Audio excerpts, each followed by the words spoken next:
Livro do profeta Zacarias, capítulo 13, versículo 1.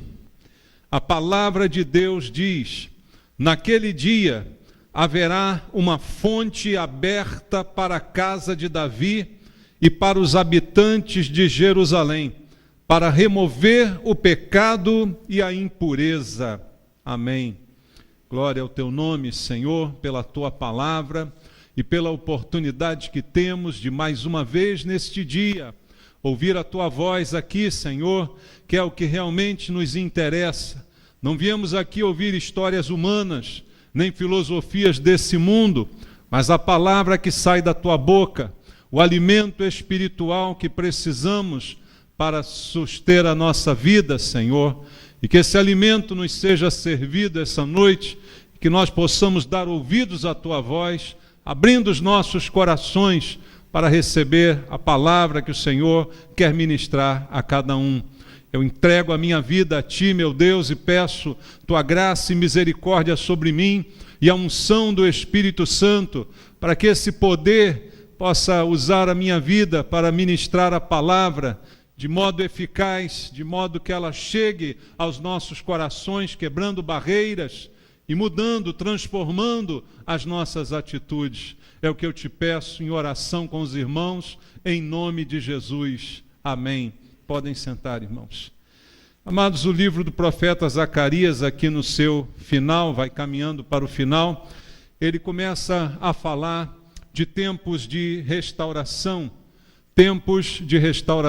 do povo de Deus, tempos de restauração de Jerusalém. Ele está falando do tempo do final, do tempo da vinda do Senhor. É esse o tema do final do livro do profeta Zacarias. E especificamente no capítulo 13, ele fala de uma limpeza espiritual que deveria acontecer em Jerusalém para que as coisas fossem colocadas em ordem. Então, Deus está profetizando através de Zacarias que um dia haveria uma fonte em Jerusalém e essa fonte seria para remover o pecado e a impureza. É isso que ele diz aqui. Naquele dia, ou seja, no dia dessa restauração, haverá uma fonte aberta para a casa de Davi, para os habitantes de Jerusalém. E o objetivo dessa fonte, remover o pecado e remover a impureza. Isso foi dito ao povo de Deus pelo profeta Zacarias. Trazendo para o contexto da igreja, nós hoje também somos povo de Deus, porque o Senhor nos escolheu. Não fomos nós que o escolhemos, mas Ele escolheu a nós. Nos enxertou na mesma videira, nos tornamos herdeiros das mesmas promessas, somos povo de Deus e aguardamos a vinda do Senhor, aguardamos sua segunda vinda e cremos que esta referência do profeta Zacarias é um anúncio dessa vinda do Senhor para a correção de todas as coisas, para colocar as coisas em ordem. Então, a fonte citada aqui por Zacarias, a fonte que ele menciona, essa fonte nós cremos ser Jesus, porque foi esse o objetivo da vinda de Cristo, não é? Tirar o pecado do mundo. Quando João Batista viu Jesus passando, foi esta a palavra que ele deu: eis o Cordeiro de Deus que tira o pecado do mundo. Ele é a fonte de purificação de todas as coisas. Se alguém quer ser puro, apenas em Jesus conseguirá isso, porque Ele é quem limpa e Ele é quem purifica o homem.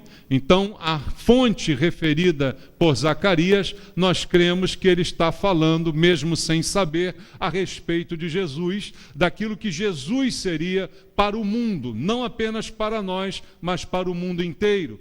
A Bíblia diz que Deus amou ao mundo de tal maneira que deu o seu Filho unigênito para que todo aquele que nele crer não pereça, mas tenha a vida eterna. João 3,16. Então foi uma oferta de Deus ao mundo. Enquanto Zacarias fala de algo limitado a Jerusalém e aos filhos de Davi, Deus estende essa bênção ao mundo inteiro através de Jesus Cristo, mostrando que Ele é uma fonte para a purificação, para remover também o pecado e, juntamente com o pecado, toda e qualquer impureza.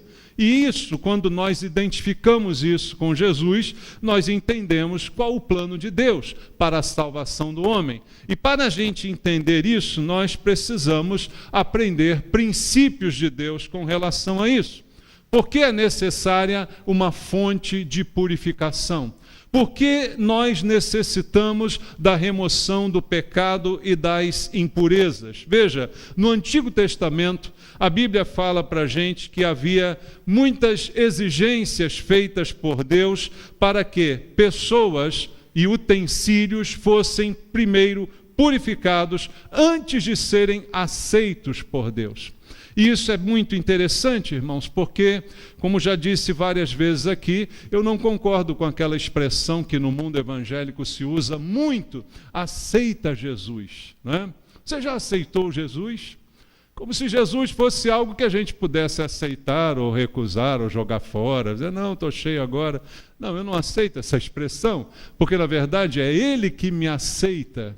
Nós somos aceitos por Deus, não temos mérito nenhum em nós, não temos nada de especial, mas Ele nos aceita porque Ele deu a sua vida por nós, verteu o seu sangue por nós. Então Ele aceita a minha vida porque primeiro Ele também me purifica. E no Antigo Testamento esse era o princípio. E como já disse a você, princípios de Deus não mudam. São os mesmos, tanto no Antigo quanto no Novo Testamento. É um princípio de Deus, é algo eterno. Ora, se pessoas e utensílios precisavam ser purificados através de algumas cerimônias narradas no Antigo Testamento para serem aceitas por Deus, os utensílios sagrados para serem aceitos tinham que ser purificados, o sacerdote para ser aceito tinha que ser purificado. Por que hoje as coisas serão diferentes? É claro que não são. Apenas o que acontece é que Deus nos deu a fonte de purificação. Hoje nós temos uma fonte para purificação. Deus, a Bíblia diz, é santo e o ser humano é sempre impuro. E isso é uma afirmação bíblica que muitos relutam em aceitar. Por quê? A tendência do homem é se achar bom, é se achar santo, é se achar puro, é se achar inocente. As pessoas costumam dizer isso a todo momento. Afirmam sempre sobre si mesmas, eu sou uma pessoa muito boa. Eu não faço mal a ninguém, eu cumpro as minhas leis, eu cumpro as leis do país, eu pago meus impostos, eu sou uma pessoa maravilhosa, mas não é o que a Bíblia diz. A Bíblia diz em Romanos 3:23, todos pecaram e carecem da glória de Deus. Isso é o que a Bíblia diz. Então, quando diz todos, irmãos, significa todos, não há exceção. Todos se incluem na condição de pecadores, de carentes da glória de Deus. Por melhor que uma pessoa seja, ela ainda precisa ser perdoada. Por melhor que seja a atitude de uma pessoa moralmente, no meio da sociedade, ela ainda é pecadora, ela ainda carece da glória de Deus e por isso ela ainda precisa ser purificada. Veja o que diz o profeta Isaías, mais especificamente, no capítulo número 64 de Isaías, no versículo número 6, Isaías traz aqui uma verdade tremenda.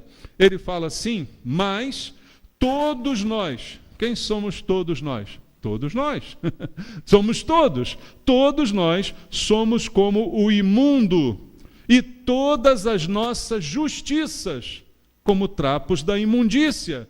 Todos nós murchamos como a folha e as nossas iniquidades como um vento nos arrebatam.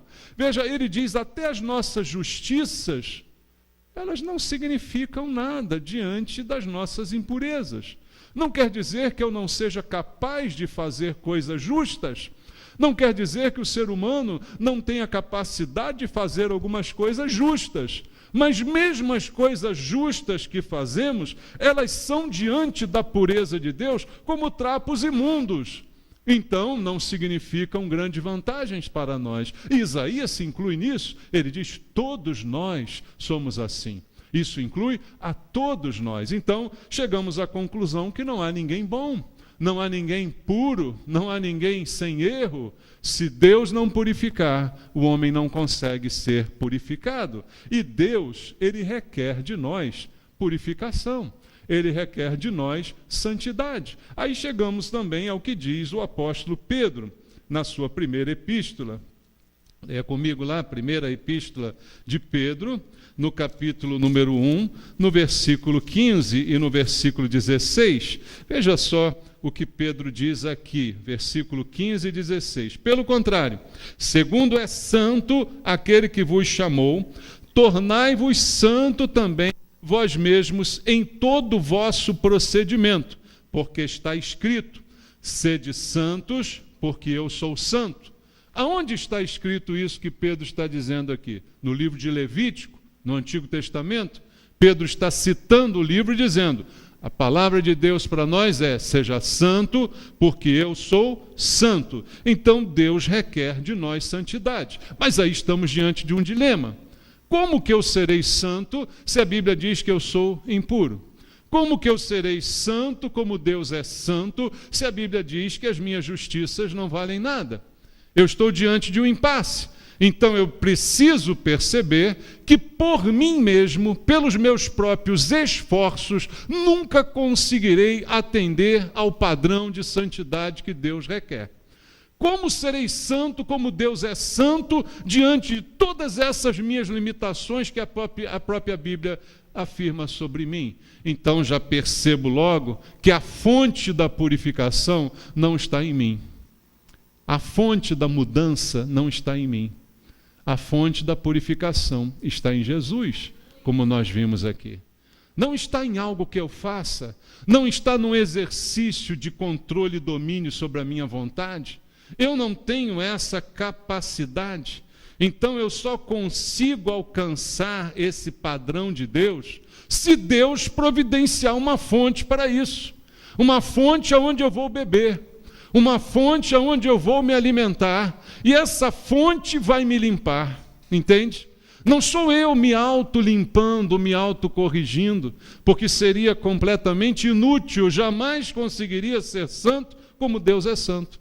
O apóstolo Pedro também me diz na sua primeira carta, no capítulo 2 agora, no versículo número 24, veja só o que ele fala, carregando ele mesmo em seu corpo sobre o madeiro os nossos pecados, para que nós, mortos para os pecados, vivamos para a justiça, por suas chagas fostes sarados.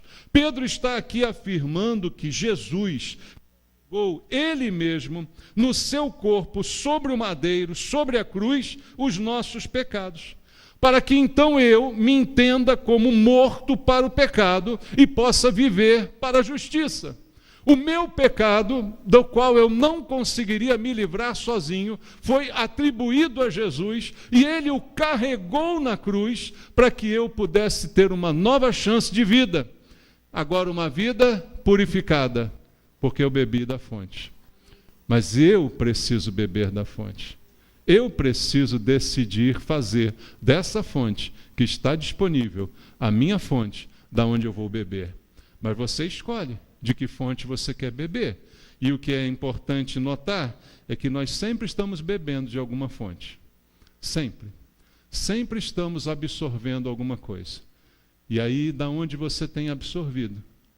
Da onde você tem tirado para a sua vida as coisas que realmente são importantes? De que fonte você tem se alimentado? Se a fonte é Jesus, a vida vai mudar, certamente as coisas vão acontecer. Porque nele nós temos, como diz a Bíblia, a redenção. Eu quero ler com você Efésios capítulo 1, e aqui Paulo fala tudo a respeito desse assunto de forma bem clara. Em Efésios capítulo 1, no versículo número 7 da sua carta aos Efésios, ele diz, no qual, falando de Jesus, temos a redenção pelo seu sangue, a remissão dos pecados, segundo a riqueza da sua graça. Pelo sangue, nós temos a remissão, o pagamento, a quitação da dívida. Temos isto pelo sangue de Jesus. Ele derramou o sangue para que eu agora experimente a riqueza da sua graça. Algo que eu não merecia foi feito por mim. Em 1 de João, voltando lá ao final da Bíblia, capítulo 1, no versículo 7, está escrito: se, porém, andarmos na luz, como Ele está na luz, mantemos comunhão uns com os outros, e o sangue de Jesus, seu Filho, nos purifica de todo pecado. Qual é a fonte da purificação, irmãos? O sangue de Jesus, seu Filho. É Jesus a fonte da purificação. É nele que eu vou beber para ser purificado dos meus erros, para ser santo como Deus é santo. Não há outra fonte de santidade, não há exercício de autocontrole para me tornar santo, não há exercício de força de vontade, apenas beber dessa fonte. A fonte que eu bebo determina a qualidade da minha vida.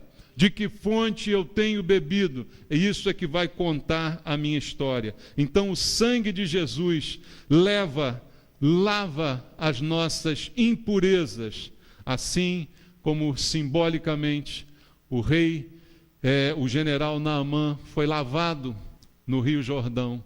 7 vezes a Bíblia diz, ele mergulhou, para ser limpo da sua lepra. Hoje nós não precisamos do Rio Jordão, porque nós temos Jesus Cristo, que lava os nossos pecados, que nos lava dos pecados, como nós costumamos louvar. Ele é aquele que lava a minha vida. Ele é uma fonte muito maior do que o Rio Jordão, muito mais poderosa, muito mais eficaz para isso. E por falar em poder, essa fonte que é Jesus, citada por Zacarias, é uma fonte de poder realmente. Porque sem Jesus, veja, não há vida, irmãos. E aqui Paulo também, de forma brilhante, nos fala, na mesma carta aos Efésios, no capítulo número 2, agora, no versículo 1, ele diz textualmente: ele vos deu vida, estando vós mortos nos vossos delitos e pecados. O ser humano, longe da fonte, ele tem delitos e pecados. Pode ter alguma justiça ou outra? Pode ter. Mas todas as nossas justiças são como trapos diante de Deus. Então, mesmo fazendo uma coisa ou outra boa, nós estamos mortos em delitos e pecados. Espiritualmente, o homem longe de Deus está morto. Ele pode andar, pode respirar, o coração pode bater, mas espiritualmente está morto. Como diz a Bíblia, em delitos e em pecados que são coerentes com a natureza desse homem, que carece da glória de Deus. No versículo 5 de Efésios 2 diz: e estando nós mortos em nossos delitos, o que Jesus fez por nós? Nos deu vida, juntamente com Cristo. Pela graça sois salvos. Deus nos deu vida. Olha o poder da fonte, irmãos. A mitologia, a literatura antiga, sempre fantasia em torno de uma fonte da vida eterna. Você já viu quantas histórias tem sobre isso? Uma fonte da juventude. Você vai beber e vai ficar sempre jovem. Quantos filmes já foram feitos com essa fantasia, né? Uma fonte que me deixe viver para sempre. Uma fonte que me deixe sempre novinho e bonito. Quem não quer essa fonte, não é, irmãos? Mas a fonte que é Jesus é a fonte do poder, que transforma um morto em alguém vivo. O maior de todos os poderes é o poder da ressurreição. Jesus se tornou tão especial, a sua crença, a fé nele, porque ele ressuscitou. O apóstolo Paulo chega a dizer: se ele não ressuscitou, a nossa fé é em vão. O mais estranho de Jesus é ter ressuscitado. Porque todos os outros profetas, homens e pessoas e filósofos e seres inteligentes e venerados por aí, morreram e estão sepultados. Jesus é o único que venceu a morte. E o poder da ressurreição é o poder que se aplica à vida daquele que crê. Deixo de estar morto nos meus delitos e pecados e recebo vida juntamente com Cristo. Ou seja, aquele poder que ressuscitou Jesus é o poder que salva o homem. A fonte que é Jesus é melhor do que a dos filmes, irmãos, porque ela vai te dar vida. Você vai beber dela e vai imediatamente renascer, imediatamente experimentar o poder da ressurreição. Esse poder vem de Jesus. Paulo também diz aos Colossenses, um pouquinho adiante aí, aos Colossenses, no capítulo 2, no versículo número 13 da sua carta aos Colossenses, ele diz: e a vós outros, que estáveis mortos pelas vossas transgressões e pela incircuncisão da vossa carne, vos deu vida juntamente com ele, perdoando todos os nossos delitos. Estava morto, mas fui perdoado, e por ser perdoado, recebi o poder da vida. A fonte de poder que dá vida a quem está morto. E Jesus também foi o único que fez essa afirmação que eu quero ler contigo em João, no Evangelho segundo João, no capítulo número 14, no versículo número 6, um texto que certamente todos nós conhecemos, mas que Jesus ousadamente afirmou. Ele disse: eu sou o caminho, a verdade e a vida. Ninguém vem ao Pai a não ser por mim. Ele disse: a vida sou eu. Você pensa que está vivo, mas na verdade você está morto. Você pensa que porque está respirando, coração batendo, você está vivo, mas você está morto nos seus pecados. Certa vez Jesus também disse no Evangelho de João: se você quer ter vida, vem a mim e você terá vida. Agora, longe de mim, você não tem vida. Você está bebendo de uma fonte seca, de uma fonte que você bebe e não mata a sua sede. E Jesus, a Bíblia diz em João 10:10, que veio. Para que ele veio? Vamos ler João 10:10. Você conhece também o texto, mas vamos lê-lo na Bíblia. O ladrão vem somente para roubar, matar e destruir. Eu vim para que tenham vida e a tenham em abundância. Sem Jesus não tem vida, muito menos abundância de vida. Jesus veio para que eu tenha vida. Sem Jesus, continuaria morto nos meus delitos e nos meus pecados. Mas nele eu encontro a vida e somente nele posso encontrá-la. Em João, ainda no capítulo 5, no versículo número 40, também nos diz a palavra de Deus em João 5:40: contudo, não quereis vir a mim para terdes vida. Jesus falando com as pessoas sobre isso, e muitas não acreditaram nele, muitas não aceitaram, ele não, mas a sua palavra. Muitos recusaram-se a concordar com ele. Então ele explicitamente diz: olha, eu vim para que você tenha vida, a vida está em mim, contudo, você não quer vir a mim para ter vida. A fonte está lá.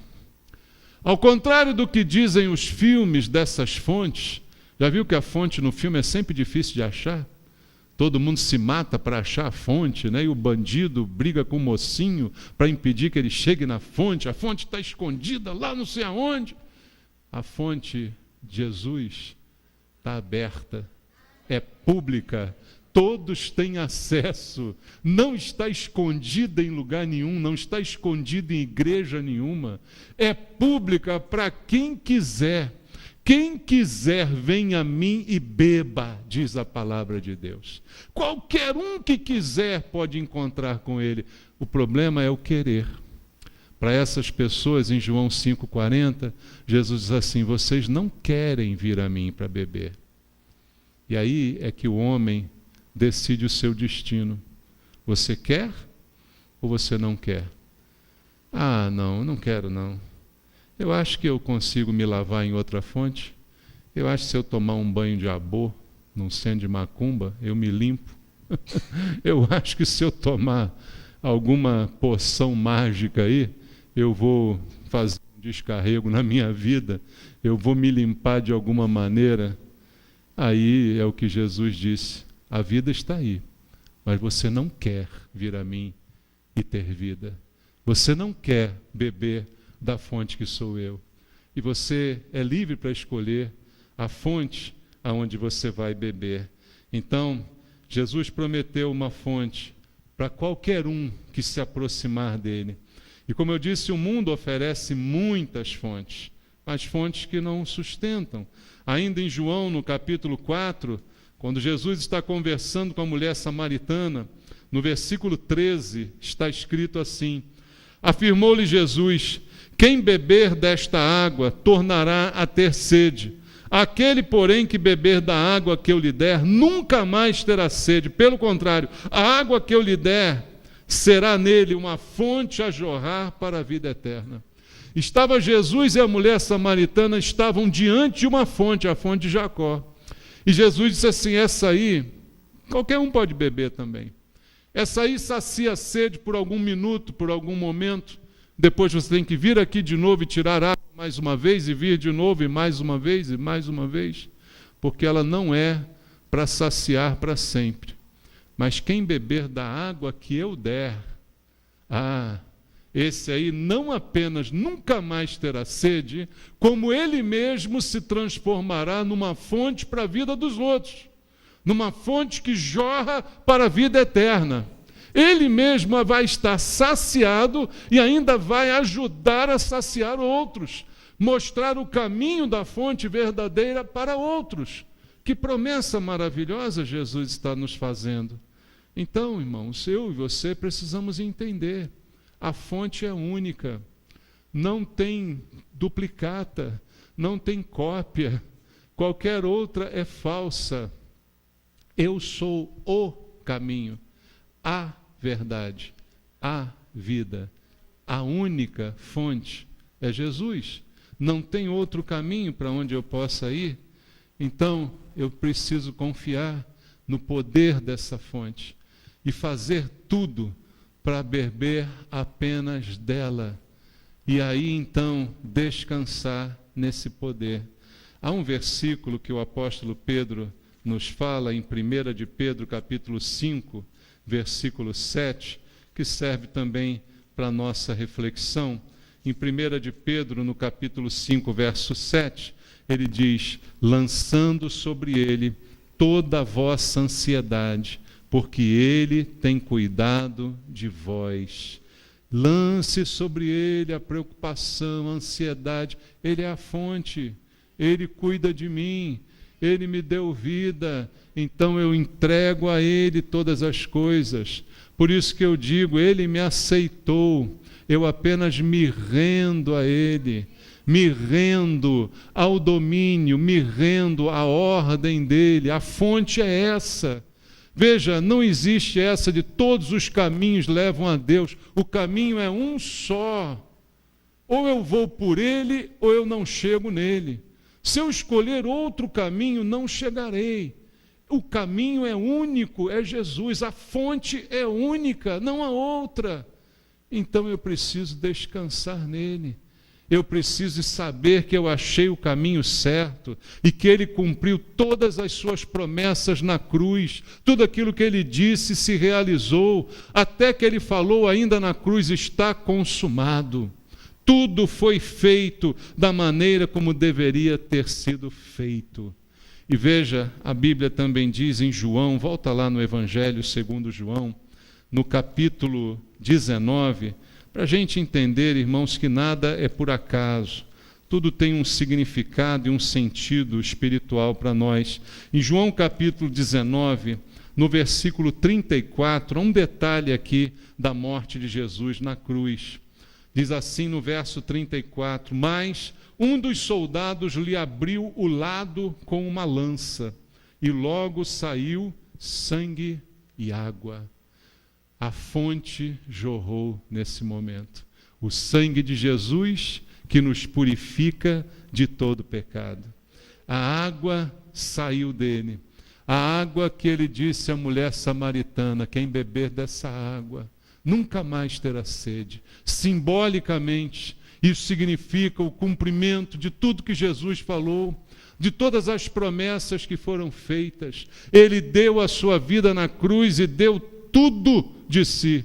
Todo o seu sangue, todo o líquido corporal saiu por aquela ferida, se esvaziou completamente ali, numa fonte que jorrou para o mundo inteiro e que até hoje está jorrando, até hoje está disponível. Este sangue e esta água estão disponíveis para todos aqueles que nele creem. O sangue que purifica, a água que satisfaz, disponível a qualquer pessoa que quiser. Quem está fraco, quem está morto, não importa, basta ir à fonte para receber vida e poder. E a fonte é Jesus e não há outro. E eu digo também, para a gente terminar, que Jesus é a fonte de salvação.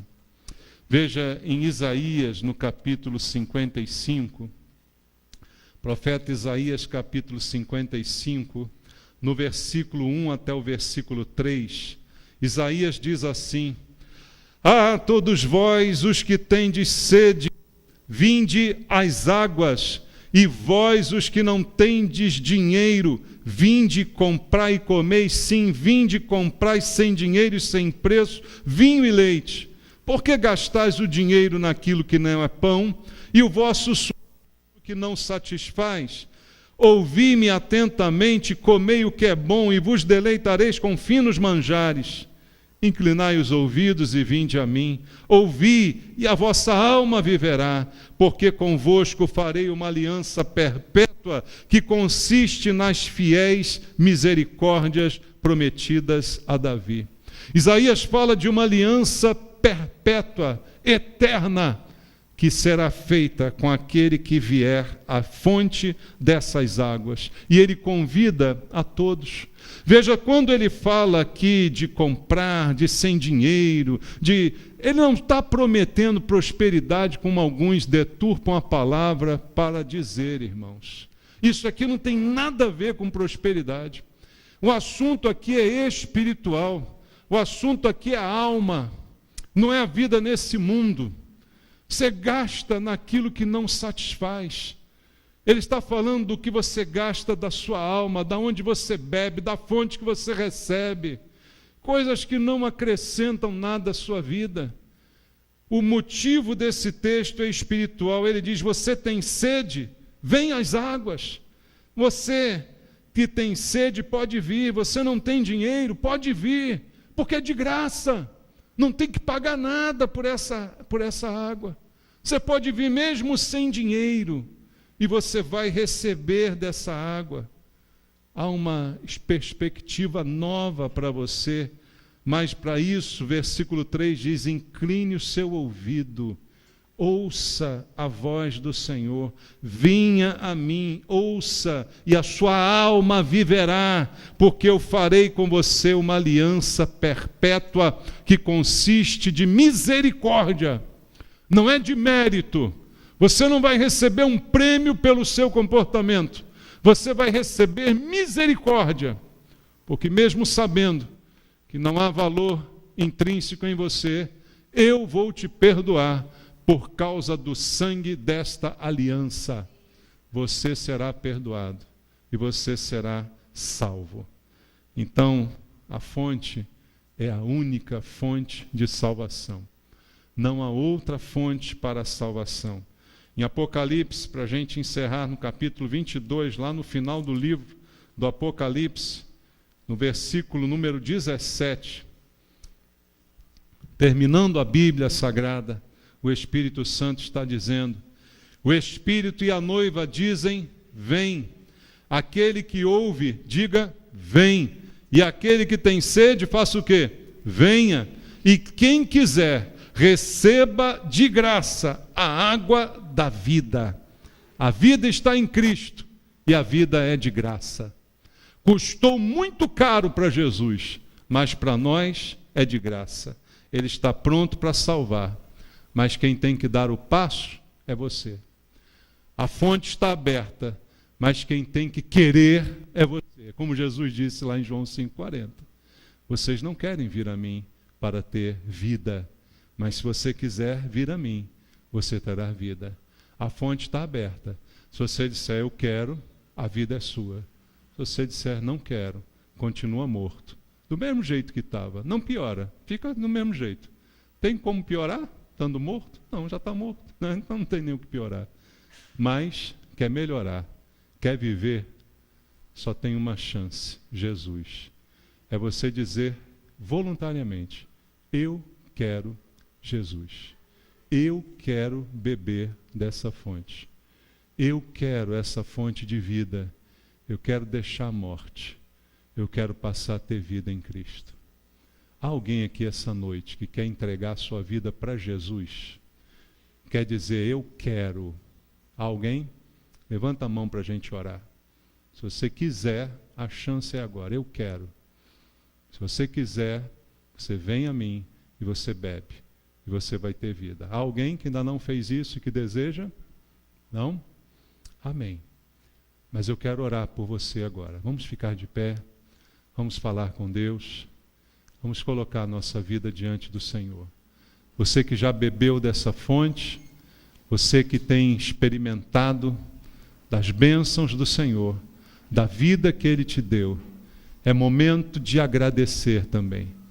É momento de dizer: Senhor, obrigado. Obrigado porque eu achei essa fonte. Obrigado porque eu não me fiz de surdo à Tua palavra. Obrigado porque eu ouvi a Tua voz, eu acreditei e eu decidi beber. Eu decidi ir ao Senhor para ganhar vida. E quando fiz isso, o Senhor me deu vida. E a vida que tenho agora é a vida que vivo no Senhor. E eu te agradeço, meu Deus. Te agradeço por tudo que o Senhor tem realizado. Por tudo que o Senhor tem transformado na minha vida. Faça essa oração a Deus. Obrigado, Senhor, pela salvação. Obrigado pela fonte que me foi aberta. Obrigado por tudo que eu tenho nesta fonte, Pai. Porque ela é minha. Ela é disponível para mim. E eu te agradeço. É só o que eu posso te dizer, Pai. Em nome de Jesus oramos. Amém. Graças a Deus. Vamos louvar o Senhor. Enquanto isso, a gente vai lá para o tanque. Toma-me, rendido estou aos pés da cruz. Me encontrei, o que tenho te entrego a Deus.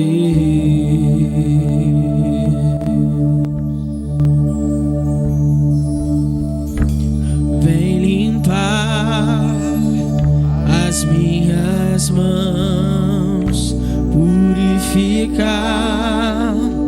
meu coração, que eu ande em tudo que tu tens pra mim.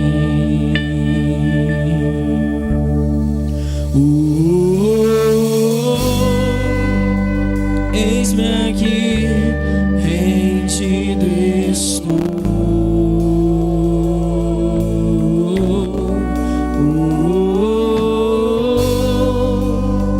Eu sou teu e tu és meu,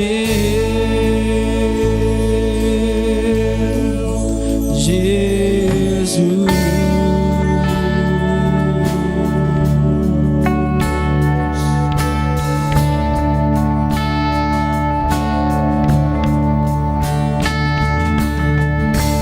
Meus momentos e os dias meus, meu respirar e meu viver, que sejam todos pra ti, ó Deus.